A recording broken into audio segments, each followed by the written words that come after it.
Merci. C'est vrai que c'est une question d'actualité que nous ne pouvons pas éviter, malgré les incompréhensions qu'on a connues il y a 2 semaines avec nos cousins du Trésor lorsqu'on parlait de comptabilité informelle. On ne s'attaquait pas aux agents du Trésor, mais on s'attaquait à la comptabilité en tant que telle. Parce que les comptables du Trésor ignorent des données qui ne sont pas dans les comptes du Trésor. Donc, on ne parlait pas vraiment des comptables du Trésor. Il y a eu des incompréhensions. Mais dans une comptabilité publique, s'il y a des informations extra-budgétaires en termes de recettes et de dépenses, ça veut dire que ce n'est pas conforme aux normes. Et si ce n'est pas conforme, ça peut être considéré comme une situation informelle. Bref, mais le sujet n'est pas à ce niveau. Le rapport de la Cour des comptes est un rapport de 45 pages et que j'invite à tout le monde, il faut lire ce rapport pour le comprendre. Et dans ce rapport, on peut tirer la conclusion qu'il y a deux problèmes.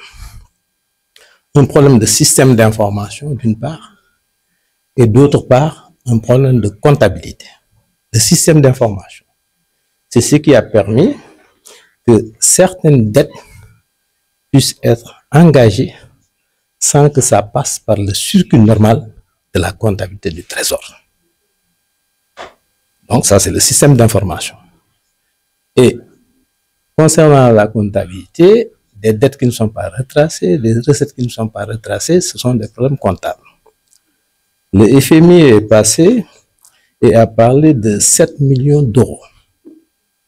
Si on lit ce rapport, pour moi, personnellement, je pense qu'il y a peut-être, si on creuse, là, peut-être l'État pourrait solliciter l'ordre des experts comptables pour aller beaucoup dans le fond. Parce que le délai qui était fixé à la Cour des comptes, pour nous, c'est un délai très court. Pourquoi je le dis? Parce que si dans les années à venir, on constate qu'il y avait d'autres dettes qui étaient engagées et pour lesquelles on doit faire face au remboursement et que ces dettes n'étaient pas signalées dans le rapport, vous voyez ce que ça va poser comme problème. Et quand le FMI dit qu'il faut faire le point, il faut corriger, parce que nous, on est cas. Nous sommes un établissement public à caractère professionnel, délégataire de missions de service public, rattaché au ministère en charge des Finances. Et tout ce que nous faisons est contrôlé et surveillé par un commissaire du gouvernement qui représente le ministre, ici en la personne de M. Jean Connet, directeur général des impôts et des domaines. Nos membres exercent une profession libérale, réglementée. Et nous avons une chambre de discipline présidée par un magistrat de la Cour d'appel. Ce qui veut dire que nous ne pouvons pas nous permettre de faire certaines choses, mais nous pouvons être un support pour l'État. Donc, face à cette situation, il y a un problème de système d'information, il y a un problème de comptabilité. Quel est l'ordre le mieux placé pour accompagner l'État dans ce processus? Je vous pose la question. Et c'est à ce niveau que je dis que nous sommes prêts à accompagner l'État pour régulariser certaines situations et aller beaucoup dans le fond afin d'éviter que dans les années à venir, on nous parle de dettes qui n'étaient pas retracées dans le rapport de la Cour des comptes ou bien de recettes qui n'étaient pas retracées. Donc c'est ce que j'ai à dire par rapport à ça. Si vous avez eu l'occasion de lire le rapport de la Cour des comptes, c'est que des fois, moi, quand je discute avec des gens, je demande est-ce que vous avez lu le rapport? Beaucoup de personnes me disent non, je n'ai pas lu. Et c'est un rapport de 45 pages. Si vous lisez le rapport de la Cour des comptes, mais vous comprendrez que tout le périmètre n'a pas été analysé. Et il reste des choses à approfondir. Donc, nous pensons, compte tenu de cette situation, l'État devrait maintenant, en toute tranquillité, commanditer des audits et se faire accompagner par l'ordre des experts comptables pour qu'on remonte la situation depuis l'alternance, même peut-être on peut remonter jusqu'à 2012. Si on voit qu'en 2012, la situation était antérieure, on essaie de remonter encore pour avoir une situation beaucoup plus exhaustive. Et sur cette base, l'État pourra dire on a eu le rapport de la Cour des comptes. Nous avons travaillé avec l'ONECA, qui est un établissement public rattaché au ministère des Finances. Et ONECA a travaillé avec la Cour des comptes pour les accompagner. Voilà les situations nouvelles.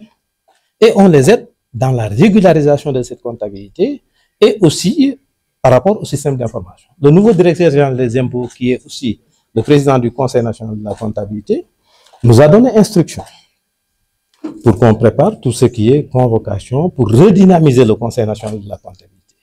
Et je pense que c'est un bon cadre de concertation qui pourrait nous permettre vraiment de contribuer dans la fiabilisation des informations financières dans notre pays. En tout cas, nous sommes à peu près 300. Si vous comptez 10 collaborateurs par cabinet, ça fait 3000. Si on met à la disposition de l'État 3000 collaborateurs, ils sont formés. Les experts comptables, ils ont une très bonne formation et ils sont encadrés par des professionnels qui ont l'expérience. Nous pouvons faire, et nous sommes le seul ordre qui peut faire ça. Il n'y en a pas d'autre. Et nous avons un ordre qui est respecté. Si aujourd'hui le Sénégal préside la voie, c'est parce que il y a la confiance de nos autres ordres qui sont dans l'espace. Nous sommes membres de la FAFA, l'Organisation africaine des experts comptables. Nous sommes membres de l'IFAC au niveau international. C'est-à-dire que nous travaillons sur la base des mêmes normes que les Américains, les Français, les Belges et ailleurs. Nous sommes membres de la FIDEF, qui, au niveau de la FIDEF, qui a été présidée 2 fois par des Sénégalais. Et aussi, le délégué général actuel est un Sénégalais. C'est que nous avons les ressources humaines nécessaires. Et nous sommes aussi dans le cadre d'une intégration sous-régionale. Ça veut dire qu'il y a des partenariats, il y a des réseaux. Mais déjà, ce que nous avons ici comme potentiel, nous pouvons accompagner l'État dans ce processus. Nous avons une mission de service public. Et c'est de notre devoir d'accompagner l'État dans cette situation. Donc, nous avons les effectifs nécessaires, nous avons les compétences nécessaires pour le faire. Très bien, c'est que l'ABOA, c'est l'association qui regroupe les experts comptables de la CEDEAO. Plus le Cameroun qui n'est pas dans la CEDEAO, qui est dans la zone CEMAC. Ces associations travaillent sur les questions de normalisation, sur le développement de la profession comptable. Parce que tout est comptabilité, tout est chiffres. Même ce que nous faisons en tant qu'être humain, qu'on soit chrétien ou musulman, mais il y a du débit, du crédit, les bonnes actions, les mauvaises, ainsi de suite. Après la fin de notre vie, on fait un bilan, ainsi de suite. C'est-à-dire que nous travaillons sur l'information financière. S'il n'y a pas une information financière fiable, on ne peut pas avoir de données statistiques fiables au niveau national. Si on n'a pas de données statistiques fiables au niveau national, on ne peut pas élaborer de politique économique fiable. Et si ces informations ne sont pas fiables, l'administration fiscale ne pourra pas asseoir ses impôts sur des bases qui sont fiables. Donc, si l'information est fiable, c'est un élément fondamental pour le développement économique et social d'un pays. Et c'est ça notre rôle.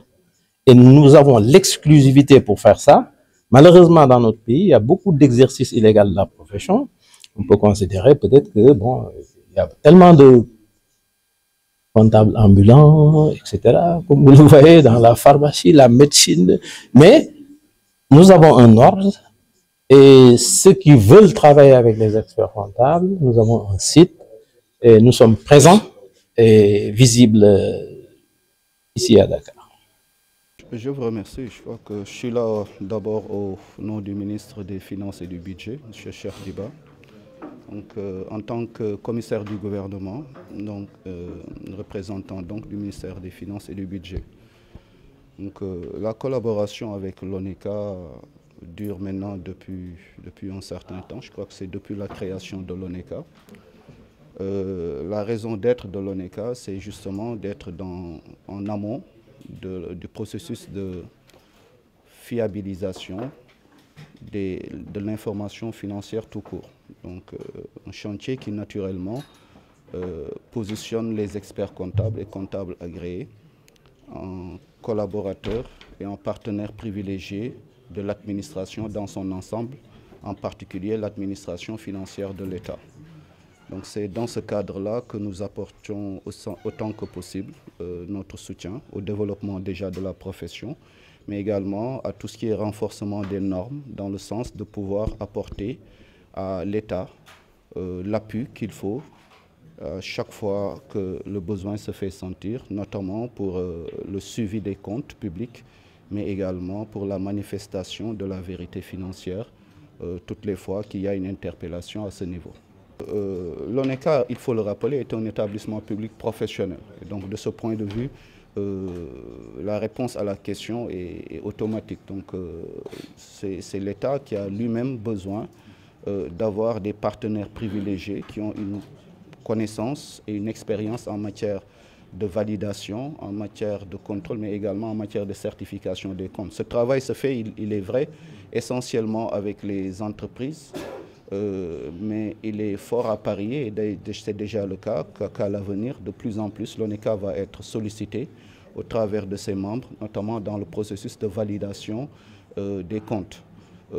La logique gouvernementale qui est adoptée jusque-là, c'est véritablement d'être dans la transparence. Et dans le cadre de cette philosophie d'ensemble, il est important justement que l'ONECA soit à l'avant-garde de tout ce qu'on peut établir comme action nouvelle pour pouvoir permettre de garantir à chaque fois que de besoin, encore une fois, la transparence de l'information financière qu'on va mettre à la disposition du peuple sénégalais et des partenaires internationaux.